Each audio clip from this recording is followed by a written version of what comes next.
Hello दोस्तों, आप सभी का बहुत बहुत स्वागत है हमारे चैनल फाइन स्टडी के एक और न्यू वीडियो में। और दोस्तों, आज के इस वीडियो के अंदर हम लोग क्लास 10th हिंदी का एक छोटा सा टेस्ट करेंगे।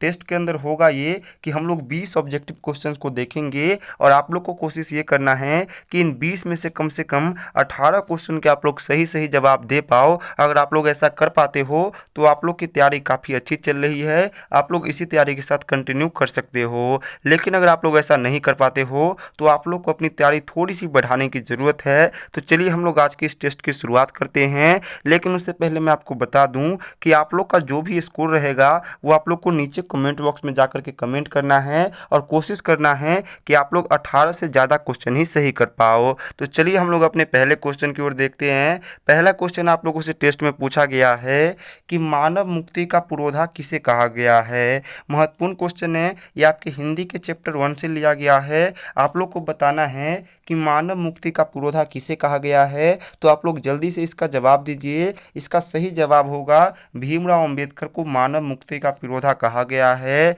ऑप्शन नंबर सी इसका करेक्ट आंसर होगा। चलिए हम लोग बढ़ते हैं दूसरे क्वेश्चन की ओर। दूसरा क्वेश्चन आप लोगों से पूछा गया है कि सेन साहब की कार की कीमत क्या है। ये भी महत्वपूर्ण क्वेश्चन है जो कि हिंदी के चैप्टर 2 से लिया गया है। तो आप लोग को बताना है कि सेन साहब के पास जो कार थी उसकी कीमत कितनी है। तो आप लोग याद रखिएगा, सेन साहब के पास जो कार थी उसकी कीमत है 7,500। ऑप्शन नंबर ए इसका करेक्ट आंसर होगा। टेस्ट में आप लोगों से तीसरा क्वेश्चन पूछा गया है कि दारिस नामक सोने के सिक्के से भरा घड़ा किसे मिला था। महत्वपूर्ण क्वेश्चन है, ये आपको लोग भारत से हम क्या सीखे इस पार्ट से लिया गया है। तो आप लोग को बताना है कि दारिस नामक सोने के सिक्के से भरा जो घड़ा था वो किसको मिला था। तो इसका राइट जवाब होगा वारेन हेस्टिंग्स को मिला था। ऑप्शन नंबर सी इसका करेक्ट आंसर होगा। अगला देखिए, चौथा नंबर क्वेश्चन आप लोगों से पूछा गया है कि किस देश के लोग बड़े बड़े नख पसंद करते थे। ये भी महत्वपूर्ण क्वेश्चन है, आप लोग जल्दी से इसका जवाब दीजिए कि किस देश के लोग थे जो बड़े बड़े नख यानी कि नाखून पसंद करते थे। तो इसका राइट आंसर होगा कि गौर देश के जो लोग हुआ करते थे वो बड़े बड़े नख पसंद करते थे। ऑप्शन नंबर डी इसका करेक्ट आंसर होगा। अगला क्वेश्चन आप लोगों से 5 नंबर पूछा गया है कि बेतमा दान पत्र किस समय का है। ये महत्वपूर्ण क्वेश्चन और थोड़ा सा टफ क्वेश्चन है। इसका जवाब आप लोग दीजिए कि बेतमा दान पत्र जो था उसका समय क्या था। तो आप लोग ध्यान रखिएगा, बेतमा दान पत्र जो था उसका समय 1020 ईस्वी माना जाता है। ऑप्शन नंबर ए इसका करेक्ट आंसर होगा। अगला क्वेश्चन आप लोगों से पूछा गया है कि बहादुर कहाँ का रहने वाला था। तो आप लोग ध्यान रखिएगा कि बहादुर जो था ये कहाँ का रहने वाला था। तो ये नेपाल का रहने वाला था। ऑप्शन नंबर सी इसका करेक्ट आंसर होगा। अगला 7 नंबर क्वेश्चन आप लोगों से पूछा गया है कि बिरजू महाराज का जन्म लखनऊ के किस अस्पताल में हुआ था।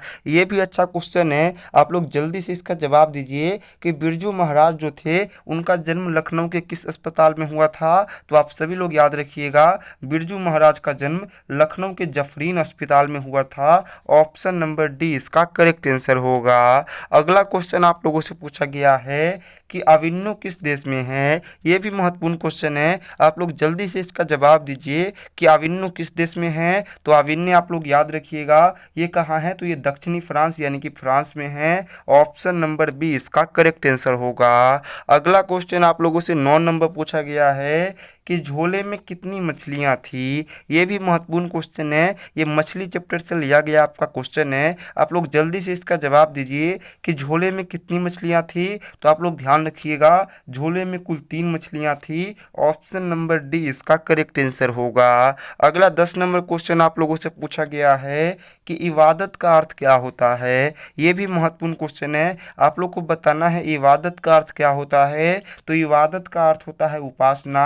ऑप्शन नंबर ए इसका करेक्ट आंसर होगा। चलिए हम लोग अपने 11वें क्वेश्चन की ओर बढ़ते हैं। 11वां क्वेश्चन आप लोगों से पूछा गया है कि गुरु नानक किस भक्ति धारा के कवि हैं। इंपॉर्टेंट क्वेश्चन है, आप लोग जल्दी से बताइए कि गुरु नानक जो थे वो किस भक्ति धारा के कवि हैं। तो आप लोग ध्यान रखिएगा, गुरु नानक निर्गुण भक्ति धारा के कवि हैं। ऑप्शन नंबर बी इसका करेक्ट आंसर होगा। अगला क्वेश्चन 12 नंबर पूछा गया है कि सर्वनाम के कितने भेद होते हैं। तो ये आप लोग का ग्रामर का क्वेश्चन है, आप लोग जल्दी से इसका जवाब दीजिए कि सर्वनाम के कितने भेद होते हैं। तो सर्वनाम के 6 भेद होते हैं। ऑप्शन नंबर सी इसका करेक्ट आंसर होगा। अगला क्वेश्चन आप लोगों से पूछा गया है कि वास्तविक शब्द में प्रत्यय क्या है। तो प्रत्यय से भी बहुत अच्छा क्वेश्चन आपके एग्जाम में आता है। आप लोग को बताना है वास्तविक शब्द में प्रत्यय क्या है। तो वास्तविक में आप लोग याद रखिएगा इक प्रत्यय है। ऑप्शन नंबर ए इसका करेक्ट आंसर होगा। अगला क्वेश्चन आप लोगों से 14 नंबर पूछा गया है कि खून पसीना एक करना मुहावरे का क्या अर्थ है। तो खून पसीना एक करना इस मुहावरे का अर्थ आप लोग को बताना है और आप लोग ध्यान रखिएगा खून पसीना एक करना जो मुहावरा है इसका अर्थ होता है कठिन परिश्रम करना। ऑप्शन नंबर सी इसका करेक्ट आंसर होगा। अगला क्वेश्चन आप लोगों से 15 नंबर पूछा गया है कि मगम्मा की बहू का क्या नाम है। इंपॉर्टेंट क्वेश्चन है, आप लोग को बताना है कि मगम्मा की बहू का नाम क्या था। तो आप लोग ध्यान रखिएगा मगम्मा की बहू थी नजम्मा। ऑप्शन नंबर ए इसका करेक्ट आंसर होगा।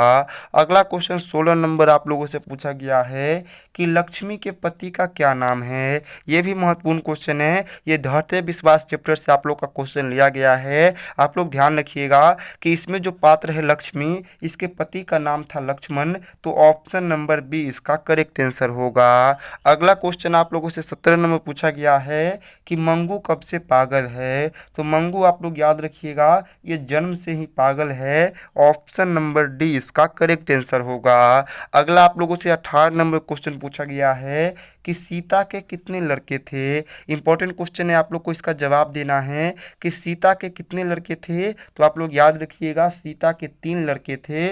ऑप्शन नंबर ए इसका करेक्ट आंसर होगा। अगला क्वेश्चन आप लोगों से 19 नंबर पूछा गया है कि हिरोशिमा किस देश में है। इंपॉर्टेंट क्वेश्चन है, आप लोग को जवाब देना है कि हिरोशिमा किस देश में है। तो हिरोशिमा आप लोग याद रखिएगा जापान में है। ऑप्शन नंबर सी इसका करेक्ट आंसर होगा। अगला देखिए 20 नंबर क्वेश्चन आप लोगों से पूछा गया है कि निम्न में कौन राष्ट्र कवि है। तो आप लोग को बताना है कि इन चारों में कौन राष्ट्र कवि है। तो आप लोग को इसका आंसर पता होना चाहिए कि रामधारी सिंह दिनकर जो है ये कौन है। तो ये राष्ट्र कवि हैं। ऑप्शन नंबर डी इसका करेक्ट आंसर होगा। तो आज के इस टेस्ट को हम लोग यहीं पे समाप्त करते हैं। आप लोग को कमेंट बॉक्स में जवाब देना है कि आप लोग का 20 में से कितना क्वेश्चन सही हुआ। साथ ही अगर आप लोग को आज का ये टेस्ट पसंद आया होगा तो आप लोग जरूर से इसको लाइक कीजिएगा, अपने दोस्तों के साथ शेयर कीजिएगा। मिलते हैं अगले वीडियो में, तब तक के लिए बाय बाय।